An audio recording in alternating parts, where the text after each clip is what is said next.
Hello students, मैं श्री उत्कर्ष श्रीवास्तव और आज का लेक्चर राइबोसोम और सीलिया एंड फ्लैजेला सेंट्रोमियर इसी पे होगा। इसके पिछले लेक्चर में हम लोगों ने देखा था प्लास्टिड के बारे में, क्लोरोप्लास्ट के बारे में, और उसके पिछले लेक्चर में हम लोगों ने देखा था माइटोकॉन्ड्रिया के बारे में, एंडोमेम्ब्रेनस सिस्टम। मतलब अभी ये सब यूकैरियोटिक सेल के पार्ट ही चल रहे हैं।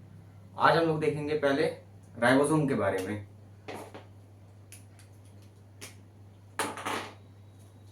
सबसे पहले क्या देखेंगे? राइबोसोम।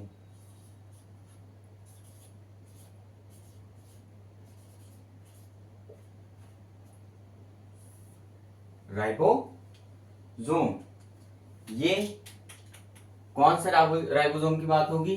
दोनों।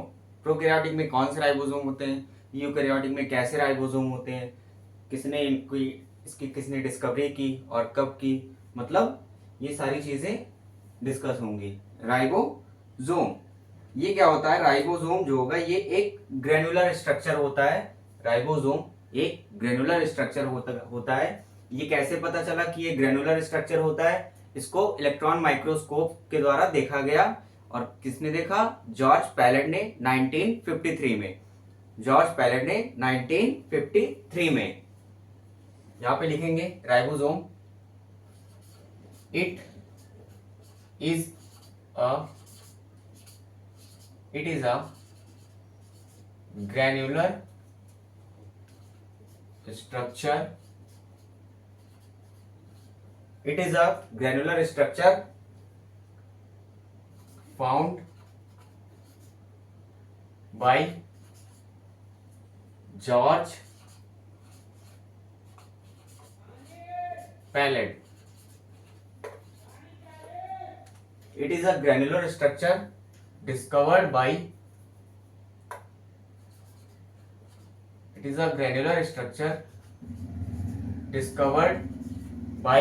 George Pallet in 1953. It is a granular structure discovered by George Pallet in 1953 under the electron microscope. Under the electron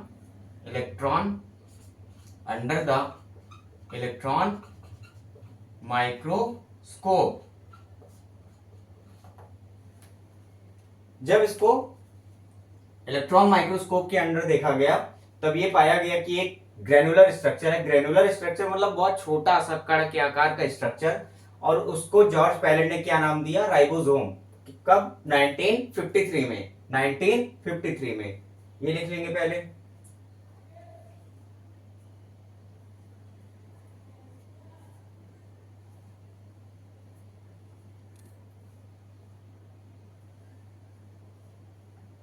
अब राइबोसोम जो होता है ये किससे बना होता है? Ribosome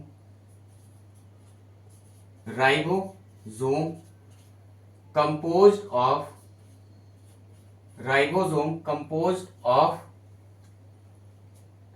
rRNA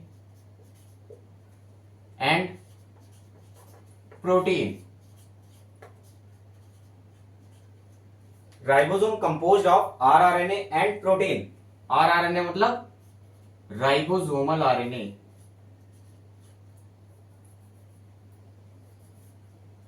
ribosome composed of rRNA and protein. rRNA ribosomal RNA और प्रोटीन से राइबोसोम बना होता है। आरएनए 3 टाइप के होंगे। आरएनए के बारे में इधर देख लेंगे।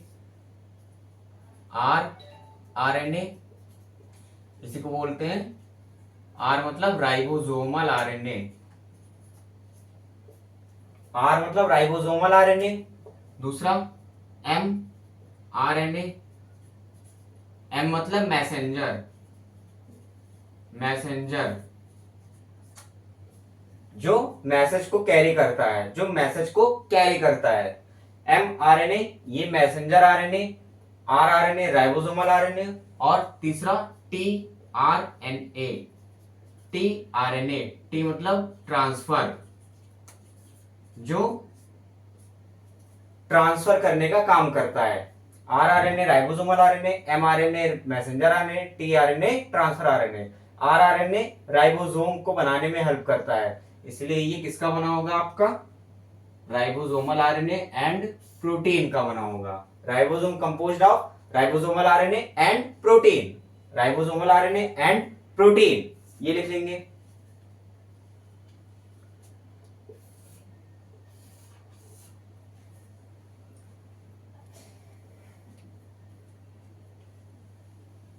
अब राइबोसोम जो होते हैं ये स्मॉलेस्ट सेल ऑर्गेनेल्स हैं। राइबोसोम क्या होता है, स्मॉलेस्ट सेल ऑर्गेनेल, स्मॉलेस्ट सबसे छोटा ऑर्गेनेल क्या होता है, ribosome, smallest organelle, smallest organelle and not surrounded by any membrane. ये नॉन मेम्ब्रेनस होता है जो यूकैरियोटिक और प्रोकैरियोटिक में दोनों में पाया जाएगा। Smallest organelle and not surrounded by any membrane and not surrounded by any membrane, मतलब ये सबसे छोटा ऑर्गेनेल्स होता है और किसी भी मेम्ब्रेन से ये सराउंडेड नहीं होता है, किसी भी मेम्ब्रेन से ये सराउंडेड नहीं होता है, ये नॉन मेम्ब्रेनस होता है। राइबोसोम नॉन मेम्ब्रेनस होता है, ठीक।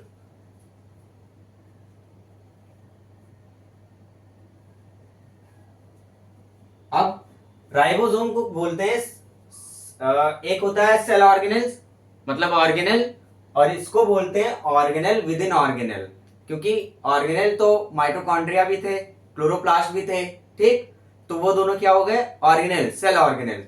और ये राइबोसोम माइटोकॉन्ड्रिया के अंदर भी पाया जाता है, क्लोरोप्लास्ट के अंदर भी पाया जाता है, ठीक। इसीलिए ये ऐसा ऑर्गेनेल है जो ऑर्गेनेल के अंदर भी पाया जाता है, मतलब माइटोकॉन्ड्रिया क्लोरोप्लास्ट ऑर्गेनेल्स है, उसके अंदर भी राइबोसोम जैसा ऑर्गेनेल, तो इसीलिए इसको बोला जाता है ऑर्गेनेल विद इन ऑर्गेनेल।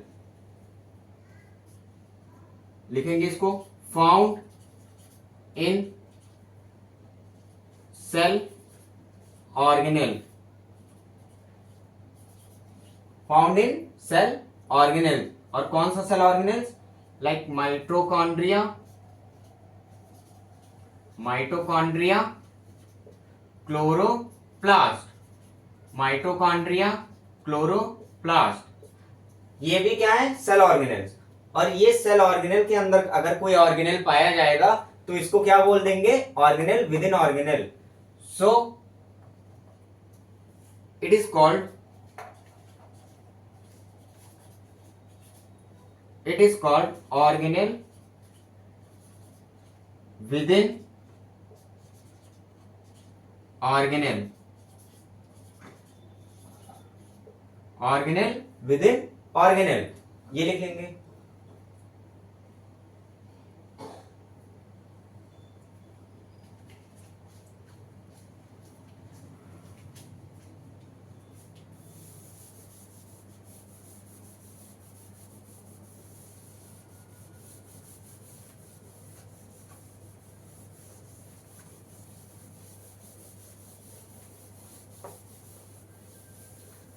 अब ये जो राइबोसोम होते हैं ये प्रोकैरियोटिक राइबोसोम और यूकैरियोटिक राइबोसोम, ये हमने पहले भी इस पे बात कर रहे, हम लोगों ने इस पे पहले भी बात किया था थोड़ी बहुत, फिर से देख लेते हैं। प्रोकैरियोटिक राइबोसोम, प्रोकैरियोटिक राइबोसोम और यूकैरियोटिक राइबोसोम।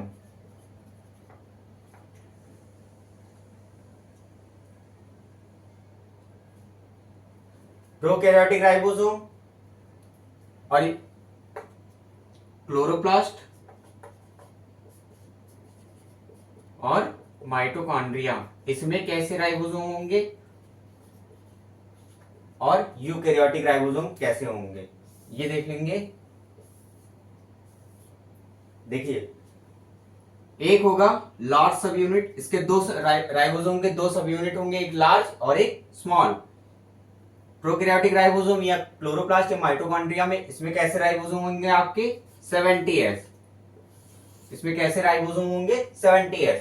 यूकैरियोटिक राइबोसोम कैसे होंगे 80s। कैसे होंगे 80s। अब 70s में भी दो टाइप के, 70s में भी दो टाइप के, कौन कौन से?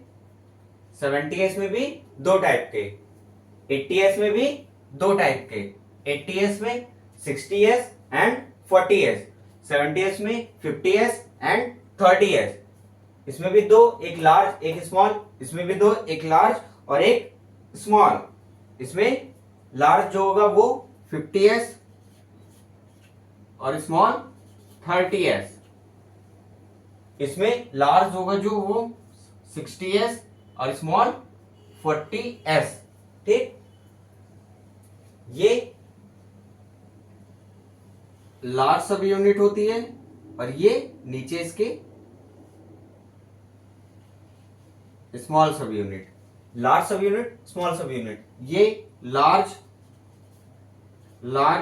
सब यूनिट है, ये स्मॉल सब यूनिट है। ये लार्ज सब यूनिट है और ये स्मॉल सब यूनिट है। प्रोकैरियोटिक, क्लोरोप्लास्ट और माइटोकॉन्ड्रिया में कैसे राइबोसोम होंगे 70s के। यूकैरियोटिक में कैसे राइबोसोम होंगे 80s के।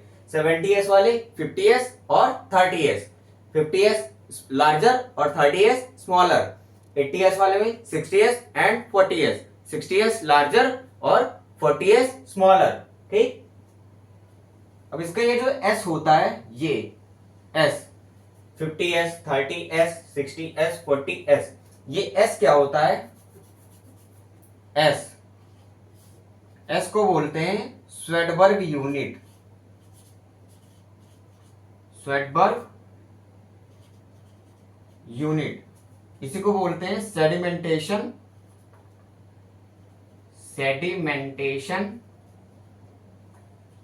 कॉफिशिएंट। Sedimentation coefficient. S क्या होता है इसमें? स्वेडबर्ग यूनिट, या इसी को बोलते हैं सेडिमेंटेशन कॉफिशिएंट। ये इनडायरेक्टली किसको मेजर करता है? डेंसिटी एंड साइज को। ये इनडायरेक्टली किसको मेजर करेगा? डेंसिटी और साइज को। राइबोसोम की डेंसिटी और साइज के बेसिस पे वो 80s का या 70s का उसमें ये डिवाइड करता है। ये इनडायरेक्टली मेजर्ड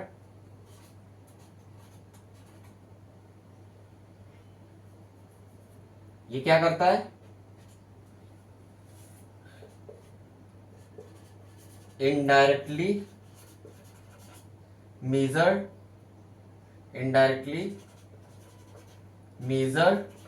डेंसिटी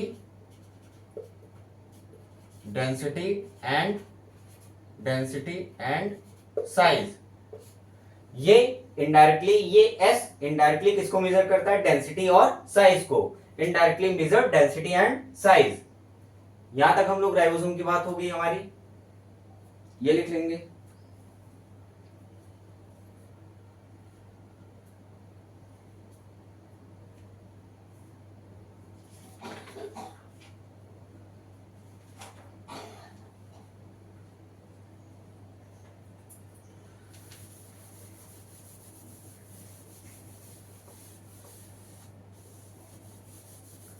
अब हम लोग बात कर लेंगे थोड़ी सी साइटोस्केलेटन की।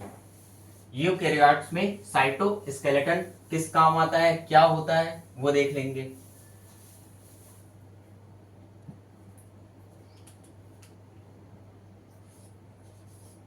साइटोस्केलेटन, साइटोस्केलेटन, इसके नाम को पकड़ेंगे। स्केलेटन मतलब स्केलेटन, ठीक, एक ढांचा, और साइटो मतलब सेल का। यहां पे क्या इसको लिखेंगे? Skeleton of cell. Skeleton of cell.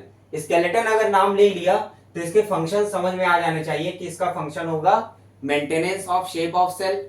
Cell के शेप को मेंटेन करेगा, मोटिलिटी में हेल्प करेगा, जैसे हमारा स्केलेटन हमारी हेल्प करता है, मोटिलिटी में हेल्प करेगा, मतलब मूवमेंट में। सेल के शेप को मेंटेन करेगा और maintenance of shape of cell, motility में हेल्प करेगा। ये लिख लेंगे पहले, साइटोस्केलेटन, स्केलेटन ऑफ सेल। इसके पहले फंक्शन ऑफ लिख लेंगे, फंक्शन। ये साइटोस्केलेटन क्या है ये भी लिख लीजिए, एन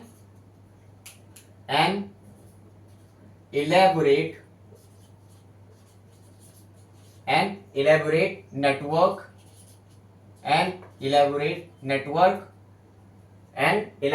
network कहां पे पाया जाएगा ये, साइटोप्लाज्म में। N elaborate network of filamentous proteinaceous structure. ठीक, ये कैसे होते हैं नेचर में, प्रोटीनेशियस होते हैं। N elaborate network of filamentous proteinaceous, nature में कैसे होते हैं, प्रोटीनेशियस होते हैं। N elaborate network of filamentous proteinaceous structure found in, कहां पे पाए जाएंगे ये, फाउंड इन साइटोप्लाज्म, सेल के अंदर ही होंगे ना ये, cytoplasm. N elaborate network of filamentous proteinaceous structure found in cytoplasm, उसको क्या बोलेंगे हम लोग, साइटोस्केलेटन। कॉल्ड साइटोस्केलेटन,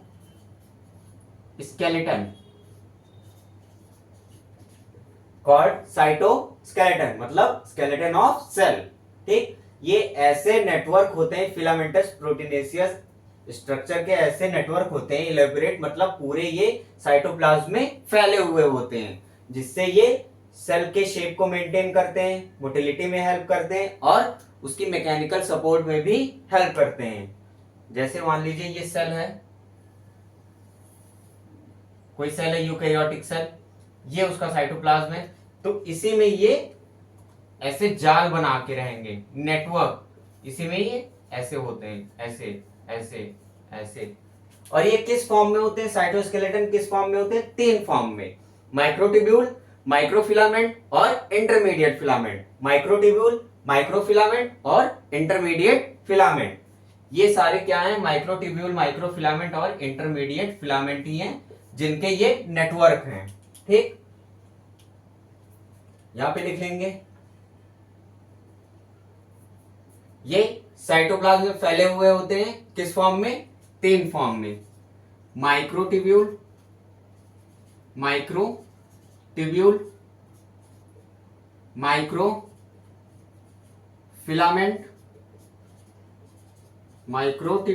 माइक्रोफिलामेंट और intermediate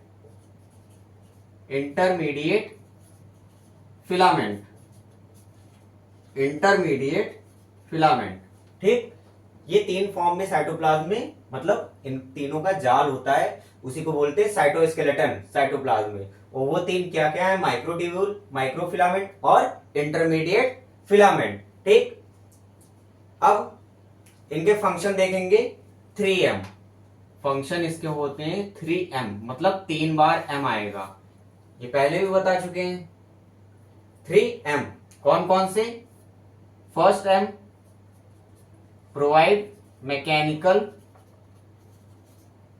support, to the cell. दूसरा, maintain the shape of cell, maintain shape of cell, maintain shape of cell. Third क्या होगा, motility, third motility में हेल्प करेगा, मतलब मूवमेंट में हेल्प करेगा।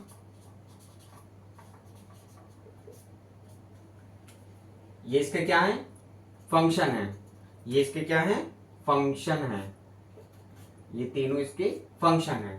ठीक, मैकेनिकल सपोर्ट प्रोवाइड करेगा, मेंटेनेंस शेप ऑफ सेल और मोटिलिटी में 3M, 1M, 2M, तीसरा M, 3M।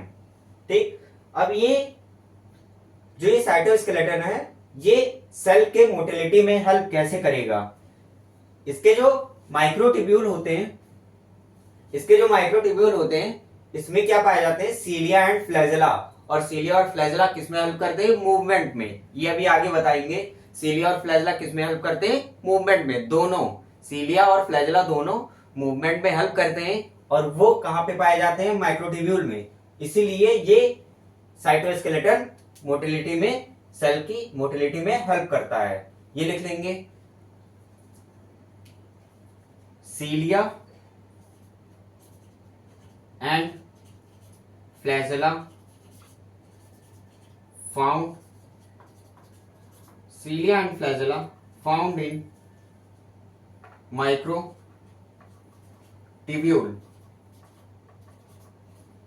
Cilia and flagella found in microtubule, which help in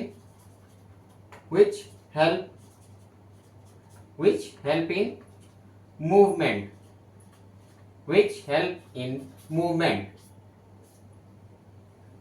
ये लिख लेंगे। इसलिए वो अल्टीमेटली मोटिलिटी, साइटोस्केलेटन क्या, मोटिलिटी, सेल की मोटिलिटी में भी हेल्प करेगा।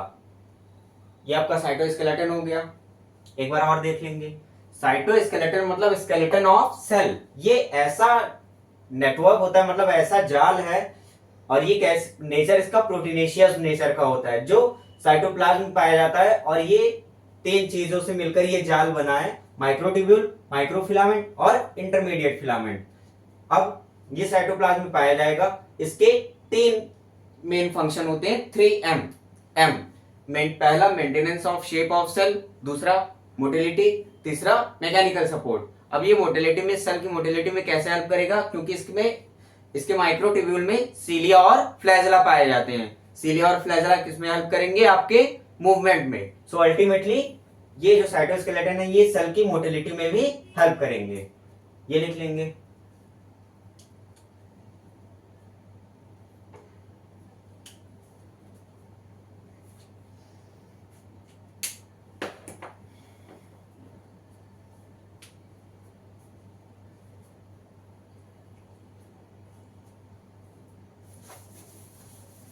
अब हम लोग बात करेंगे सीलिया और फ्लैजेला की।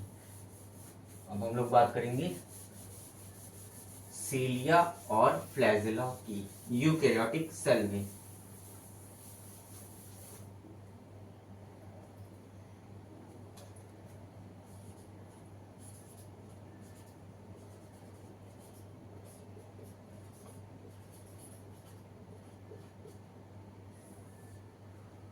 सीलिया एंड फ्लैजेला, एक minute.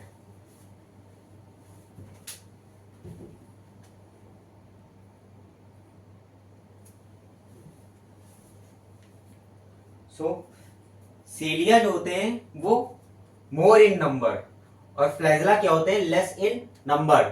सीलिया more in number, flagella आपके क्या होंगे, लेस इन नंबर। ठीक, सीलिया मोर इन नंबर मतलब सीलिया नंबर में ज्यादा होते हैं और फ्लैजेला नंबर में कम होते हैं। ये सीलिया और फ्लैजेला किसमें हेल्प करेंगे, दोनों आपके मूवमेंट में, सेल की मूवमेंट में हेल्प करेंगे। Cilia and flagella both are help in movement, both are help in movement. Cilia and flagella both are help in movement. अब ये जो सीलिया और फ्लैजेला जो होते हैं ये हेयर लाइक आउटग्रोथ होते हैं, जो यूकैरियोटिक सेल में किसकी एक्सटेंशन से बनते हैं, ये प्लाज्मा मेम्ब्रेन की एक्सटेंशन से। ये जो सीलिया और फ्लैजेला हैं ये यूकैरियोटिक सेल में एक हेयर लाइक आउटग्रोथ होते हैं, जो प्लाज्मा मेम्ब्रेन से एक्सटेंड होते हैं बाहर की तरफ। ठीक, तो ये लिख लेंगे पहले सीलिया एंड फ्लैजेला। लिखेंगे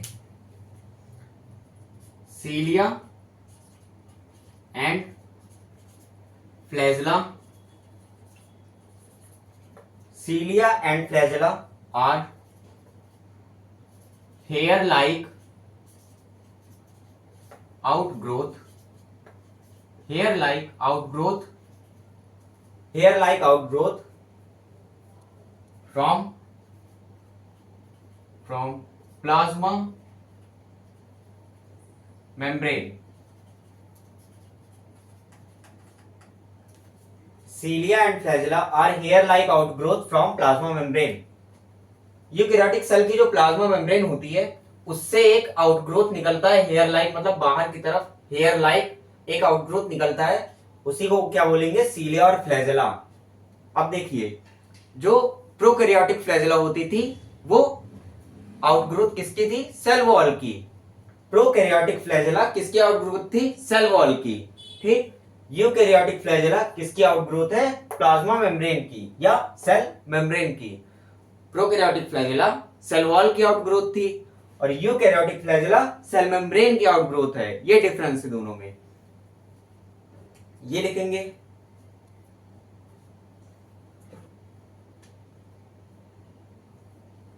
अब देखेंगे, जो सीलिया होती है, cilia are small structure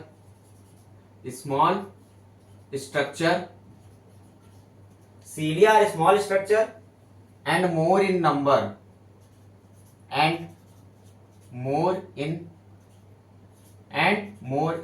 number. Cilia small structure है और नंबर में ज्यादा है, किसके कंपैरिजन में, फ्लैजेला के कंपैरिजन में।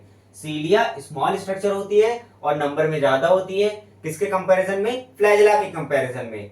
और ये क्या है, cilia small structure and more in number, work like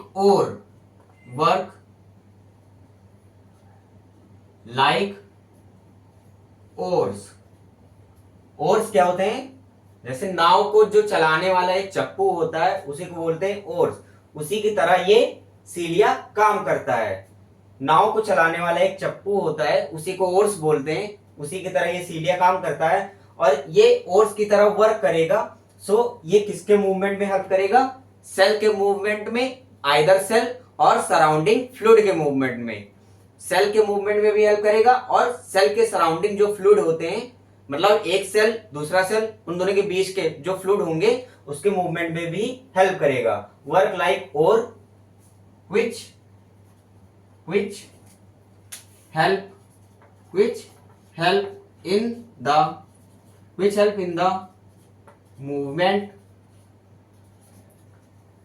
in the movement of either of cell or surrounding fluid। जो सीलिया होते हैं वो स्मॉल स्ट्रक्चर होते हैं, ठीक, मोर इन नंबर होते हैं, वर्क लाइक और, चप्पू की तरह काम करते हैं, वर्क लाइक और। यहां पे इसकी हिंदी लिख लीजिए, वर्क लाइक और, ठीक। अब ये अगर और की तरह काम करेंगे तो ये क्या होंगे, किसमें हेल्प करेंगे, मूवमेंट में हेल्प करेंगे, किसके, या तो सेल के, आइदर ऑफ सेल या उसके सराउंडिंग फ्लूइड के मूवमेंट में हेल्प करेंगे। ये हो गया सीलिया के बारे में, लिख लेंगे।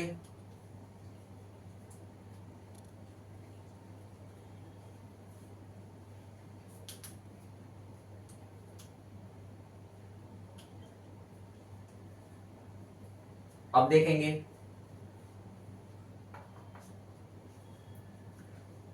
ये जो सीलिया होता है ये सेल के मूवमेंट में भी हेल्प करेगा और उसके सराउंडिंग फ्लूइड के मूवमेंट में भी हेल्प करेगा। बट जो फ्लैजेला होता है वो केवल सेल के मूवमेंट में ही हेल्प करता है। Only responsible for the movement of cell, only responsible for the movement of cell. कौन, फ्लैजेला। लिख लेंगे, सीलिया और small structure and more in number, ठीक। तो फ्लैजेला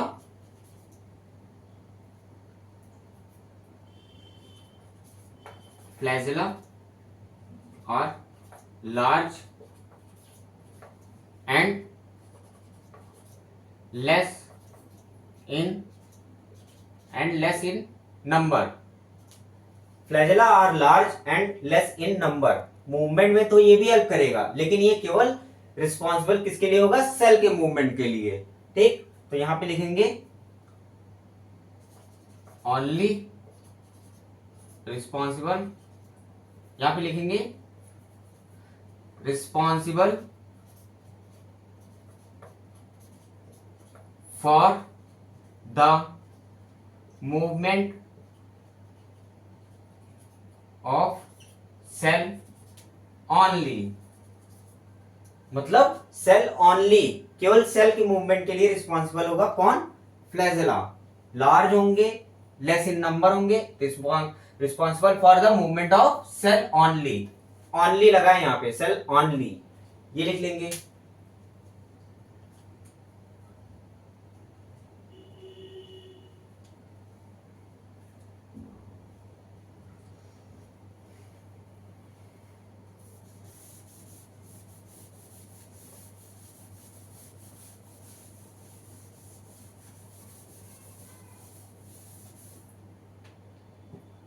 अब देखें, अब यहां पे लिखेंगे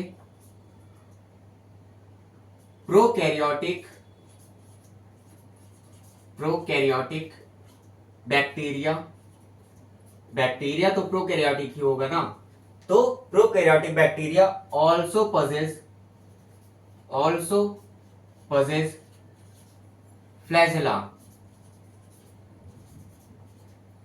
प्रोकैरियोटिक बैक्टीरिया में भी फ्लैजेला हम लोगों ने पढ़ा था, ठीक, लेकिन वो फ्लैजेला जो था प्रोकैरियोटिक बैक्टीरिया वाला फ्लैजेला, वो स्ट्रक्चरली डिफरेंट होगा यूकैरियोटिक फ्लैजेला से। क्यों?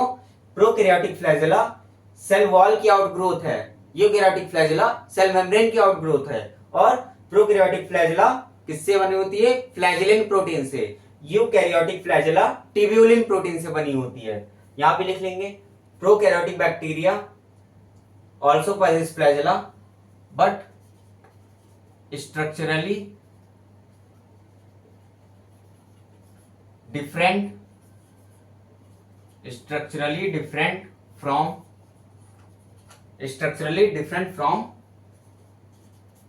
eukaryotic flagella, eukaryotic flagella. Prokaryotic bacteria के पास भी फ्लैजेला होती है, लेकिन वो स्ट्रक्चरली डिफरेंट होती है यूकैरियोटिक फ्लैजेला से। उसने बोला स्ट्रक्चरली डिफरेंट, अगर उसने फंक्शनली डिफरेंट नहीं होगा, क्योंकि फंक्शन दोनों के क्या है? मोटिलिटी में हेल्प करना, तो फंक्शनली ये स्ट्रक्चरली डिफरेंट है बट फंक्शनली सेम होंगे। स्ट्रक्चरली क्यों डिफरेंट है वो लिखेंगे यूकैरियोटिक फ्लैजेला। क्यों? क्योंकि प्रोकैरियोटिक बैक्टीरिया जो होते हैं, इसके फ्लैजेला जो होते हैं, इसके प्रोकैरियोटिक बैक्टीरिया के जो फ्लैजेला होते हैं, ये किससे बने होते हैं? फ्लैजेलिन प्रोटीन से। किससे? ये फ्लैजेलिन प्रोटीन से बने होते हैं। और यूकैरियोटिक फ्लैजेला जो होती हैं, ये किससे बनी होती है? आपकी ट्यूब्यूलिन प्रोटीन से। प्रोकैरियोटिक बैक्टीरिया के फ्लैजेला फ्लैजेलिन प्रोटीन से बने होते हैं, यूकैरियोटिक फ्लैजेला ट्यूब्यूलिन प्रोटीन से बने होते हैं। और प्रोकैरियोटिक बैक्टीरिया के फ्लैजेला, इसमें सेल मेम्ब्रेन नहीं इन्वॉल्व होगी, क्योंकि ये आउटग्रोथ किसकी है? सेल वॉल की, तो इसमें सेल मेम्ब्रेन से कोई मतलब ही नहीं है। यहां पे क्या होगा? Cell membrane not involve, cell membrane not involve. लेकिन ये जो यूकैरियोटिक फ्लैजेला, ये किसकी आउटग्रोथ है? सेल मेम्ब्रेन की, तो यहां पे cell membrane involve, cell membrane involve, cell membrane involve, ये लिख लेंगे। ये दोनों और ये दोनों, मतलब ये रीजन है इसके कि स्ट्रक्चरली डिफरेंट क्यों होते हैं, ये रीजन है, ये इसके रीजन है, लिख लेंगे।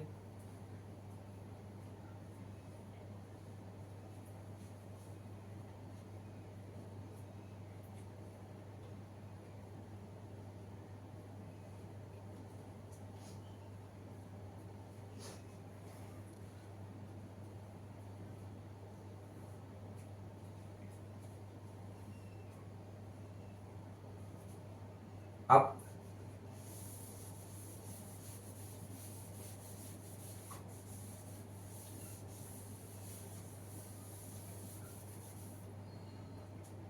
ये देखेंगे।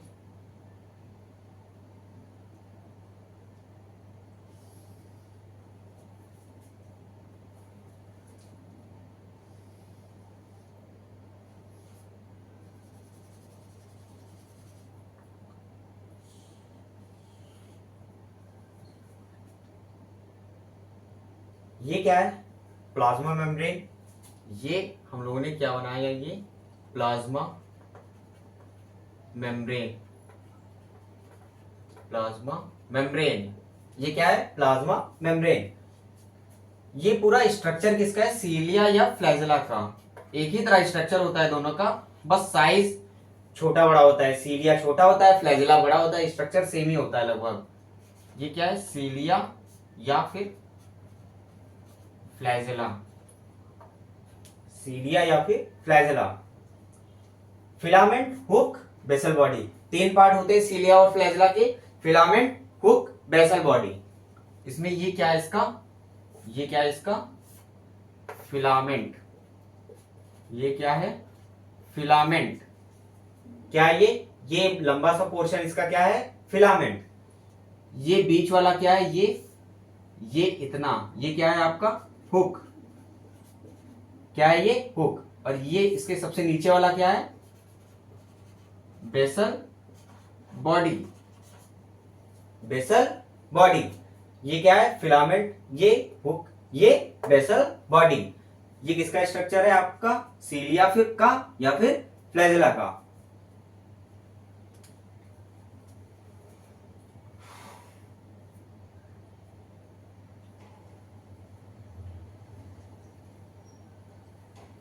अब ये जो सीलिया और फ्लैजेला है, इसका अरेंजमेंट कैसा होता है सेल के अंदर? 9+2। 9+2 अरेंजमेंट।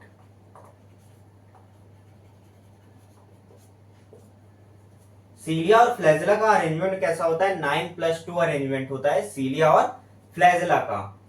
ठीक। अब ये जो इसका बेसल बॉडी है, सीलिया फ्लैजेला का जो बेसल बॉडी है, ये बेसल बॉडी कौन फॉर्म करता है? सेंट्रियोल। सेंट्रियोल। तो ये जो बेसल बॉडी है, ये कैसा स्ट्रक्चर है? सेंट्रियोल लाइक स्ट्रक्चर है। ये जो बेसल बॉडी है, ये centriole like structure. Basal body क्या है? Centriole like structure. सीलिया और फ्लैजेला का अरेंजमेंट होता है 9+2। ये इसके बारे में अभी बताएंगे 9+2 क्या होगा। और सेंट्रियोल का अरेंजमेंट होता है आपका, सेंट्रियोल का अरेंजमेंट होगा 9+0 अरेंजमेंट।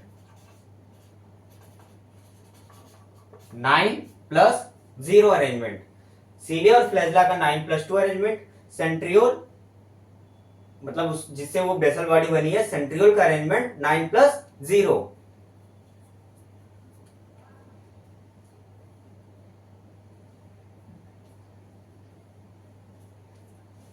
यहां पे लिखेंगे both cilia and flagella. Both cilia and flagella. ये सीलिया और फ्लैजेला कहां से इमर्ज हो रही हैं? Centriole like structure called basal body. यहीं से इमर्ज होती है सीलिया और फ्लैजेला, यहीं से, इस बेसल बॉडी से क्या इमर्ज होती है? सीलिया और फ्लैजेला, यहीं से स्टार्ट होता है। Both cilia and flagella emerge from centriole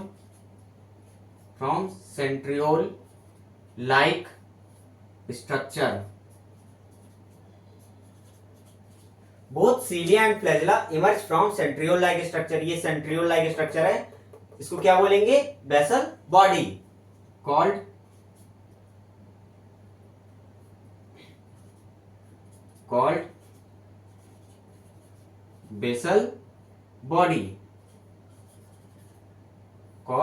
basal body. ये लिख लेंगे, ये लिख लेंगे।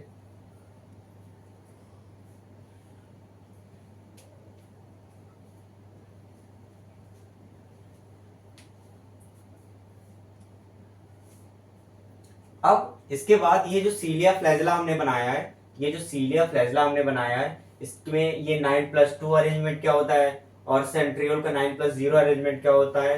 इसके बाद अब हम लोग पढ़ेंगे सीलिया और फ्लैजला के टीएस को काट के। टीएस मतलब ये इसका ये काटेंगे ट्रांसफर सेक्शन ऐसे, ठीक, इसका ये ट्रांसफर सेक्शन कट करेंगे, ठीक। फिर अंदर देखेंगे कि सीलिया और फ्लैजला के अंदर क्या क्या कैसे है और उसका 9+2 अरेंजमेंट कैसे आया। पहले ये इतना बना लेंगे।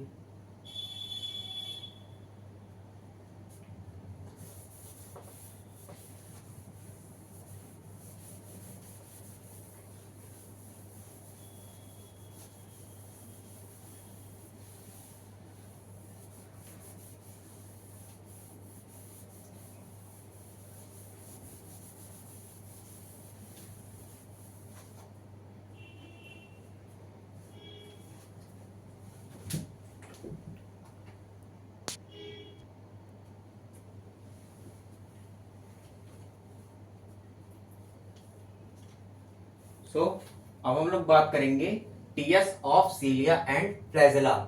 TS of cilia and flagella, जैसा कि अभी मैंने बताया था कि जो सीलिया और फ्लैजेला होती हैं वो माइक्रोट्यूब्यूल से बनी होती हैं, तभी तो ये मूवमेंट करा सकती हैं सेल के लिए, ठीक।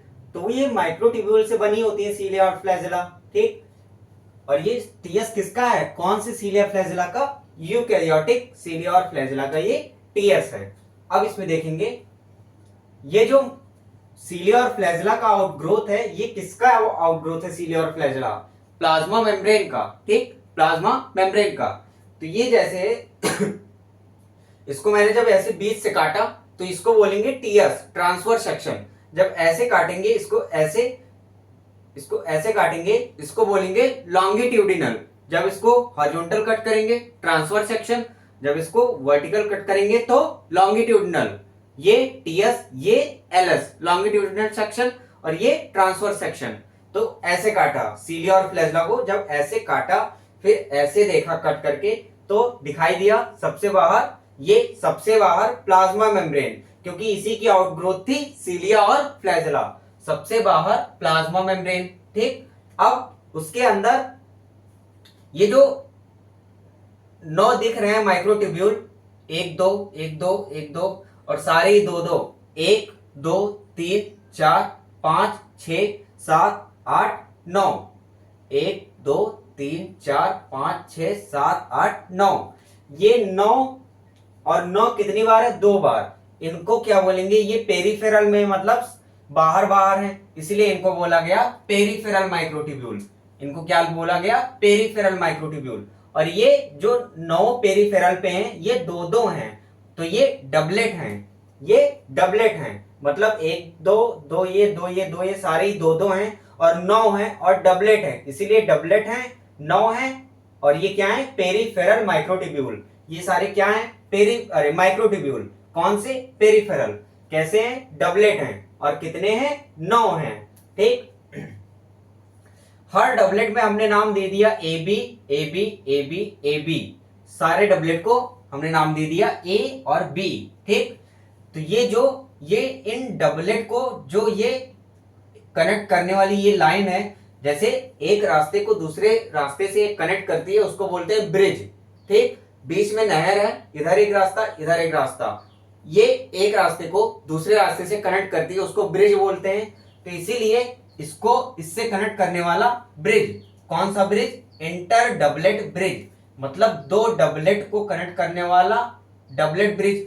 और ये 2 डबलेट के बीच का ब्रिज है, इसलिए इंटर, इन दोनों के बीच का ब्रिज इंटर डबलेट ब्रिज क्यों है, क्योंकि ये दोनों क्या है, डबलेट हैं, तो इंटर डबलेट ब्रिज। या इसी को बोलेंगे ए और बी, तो ए बी लिंकर। लिंकर क्या होता है, कनेक्ट करता है, लिंकर का काम है कनेक्ट करना। तो ये क्या कनेक्ट कर रहा है, इस ए को इस बी से, ये ए बी नहीं, दूसरे का ए पहले का बी, या पहले का ए दूसरे का बी, ए बी लिंकर या इंटर डबलेट ब्रिज। अब ये जो अंदर है ये वाले माइक्रोट्यूब्यूल जो हैं, इनको बोला गया, इस माइक्रोट्यूब्यूल को बोला गया सेंट्रल माइक्रोट्यूब्यूल, क्योंकि ये सेंटर में है। बाहर वालों को पेरिफेरल माइक्रोट्यूब्यूल, और वो दो दो के पेयर में थे, इसीलिए वो डबलेट हो गए। कितने थे? 9 थे। अब ये जो सेंटर में है माइक्रोट्यूब्यूल, इनको बोला गया सेंट्रल माइक्रोट्यूब्यूल, और ये सिंगलेट हैं, एक और एक सिंगलेट हैं, इसीलिए इनको बोला गया सिंगलेट। और कितने? 1 2 मतलब 2। ठीक, बाहर वाले 9 थे, अंदर वाले 2 हैं, इसी को बोलते हैं 9+2 arrangement of cilia and flagella in eukaryotic. 9+2 arrangement of cilia and flagella in eukaryotic. अब ये जो सेंट्रल माइक्रोट्यूब्यूल है, इसके चारों तरफ से एक ब्रिज बनता है, सॉरी, ये एक शीट बनता है। ये जो सेंट्रल माइक्रोट्यूब्यूल है, इसके चारों ओर ये एक शीट बनता है, इसको बोलते हैं सेंट्रल शीट। इसको क्या बोलते हैं? Central sheet. सेंटर में जो माइक्रोट्यूब्यूल है, उनके चारों तरफ बनाने वाली शीट सेंट्रल शीट। क्या? Central sheet, central sheet. ठीक, अब ये जो पेरिफेरल डबलेट ब्रिज हैं, जो पेरिफेरल ये डबलेट ब्रिज हैं, उनको सेंट्रल शीट से कौन कनेक्ट करेगा? पेरिफेरल डबलेट ब्रिज को सेंट्रल शीट से कनेक्ट करता है आपका रेडियल स्पोक। कौन कनेक्ट करता है? Radial spoke. तो अगर पेरिफेरल डबलेट ब्रिज कितने हैं? 9 है। पेरिफेरल डबलेट ब्रिज 9 है, तो रेडियल स्पोक भी कितने होंगे? 9 होंगे। पेरिफेरल डबलेट ब्रिज अगर 9 है, तो रेडियल स्पोक भी 9 होंगे, क्योंकि ये 9 बार कनेक्ट करेगा सेंट्रल शीट से।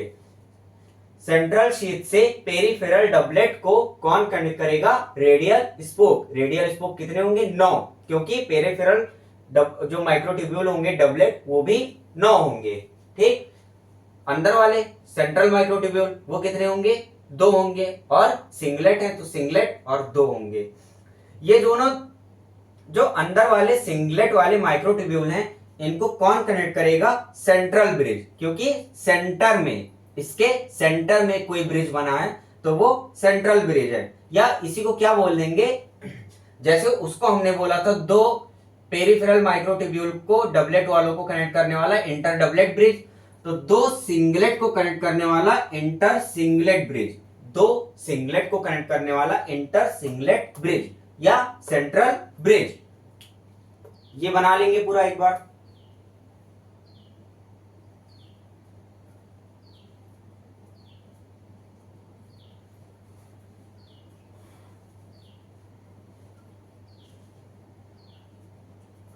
तो अभी यहीं तक रखते हैं, इसके बाद हम लोग पढ़ेंगे इसके नेक्स्ट लेक्चर में सेंट्रोसोम, सेंट्रियोल। ठीक, और फिर उसके बाद हम अपना पढ़ेंगे न्यूक्लियस, और उसके अंदर डिफरेंट टाइप के क्रोमोसोम वगैरह देखेंगे, फिर माइक्रोबॉडीज, और फिर ये चैप्टर आपका फिनिश हो जाएगा। Okay, thank you.